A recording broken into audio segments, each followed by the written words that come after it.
سلامونه ملګرو، هر سهار چې راپاسېږي په سوشل میډیا به یو نوی ټرینډ وایرل شوی. نن سهار چې راپاسېده به نو ګورم چې د کعبې شریفې مخې ته دغه یو مورکۍ د پښتنو د اتفاق دپاره یو غږ پورته کوي. نو راځئ د دې غږ بدرګه جوړېدی شي یا نه شي جوړېدی، راځئ د غږ اورو او بیا ګورو چې په اتفاق په خپل ځان باندې راولو چې آیا موږ د دې سره اتفاق کوو یا نه کوو. خو به هر حال دا ویډیو تاسو وګورئ، که مو خوښه شوه لازمي ده ویډیو پیغام مخکې شیر کړئ.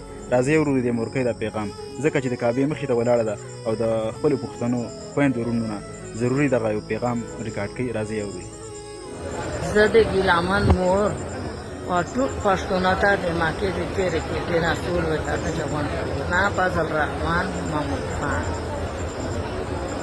پندیا شیرپاو وصل کاکړ پټیای ټول مشهور پښتانه و ټول مشهورون ته د مکې نه سپاس کنو بیای ګیلامان پټالیا سے قربان میرا زدا زمان قربان کا یہ لسم تاریخ ټول پښتون اتفاق و مسالاتو سے په اتفاق حاصل زده مکینا و ټول پښتون تاسو ته پښتون په اتفاق شي مکینا بیا ټول دیتا ته په یو اتفاق شي او دیګر کا په یو اتفاق